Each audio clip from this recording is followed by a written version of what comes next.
How to write a narrative paragraph in 5 easy steps.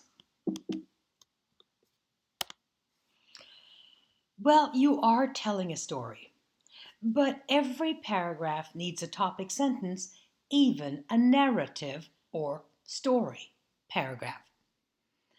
The topic is probably the title of your paragraph, but the topic sentence shows the reader what you're going to say about that topic.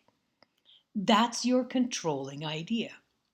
For example, let's write a narrative paragraph about the topic, my cousin's wedding. Your controlling idea could be anything. Here are 3 examples. My cousin's wedding was a 3-day affair. My cousin and her fiancé had their wedding on a tropical island. Or, I'll never get married.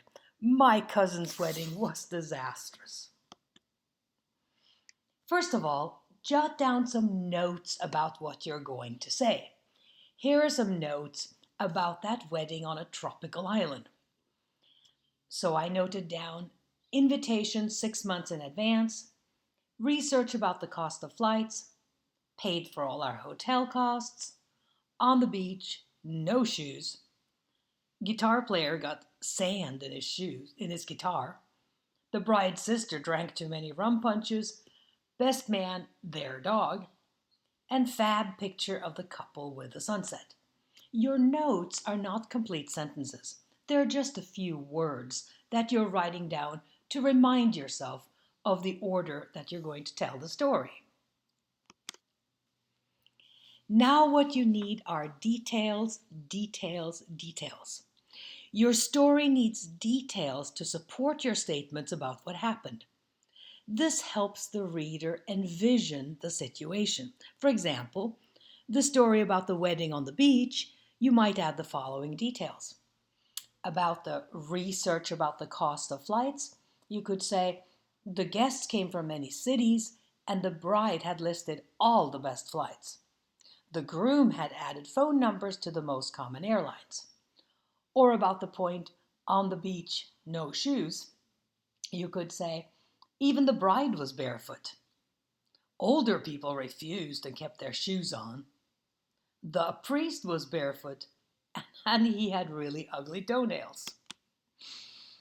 The best narrative paragraphs have a lot of sensory details, such as sounds, smells, tastes.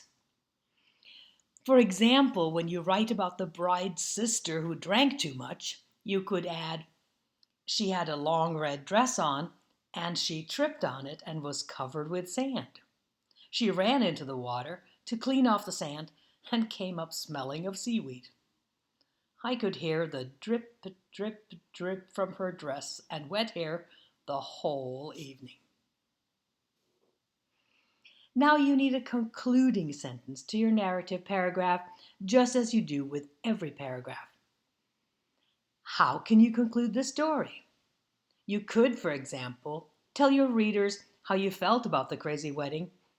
You could describe how your own wedding will be different, or you could summarize the story. I know how my brother would conclude such a narrative. He would say, I'm never getting married.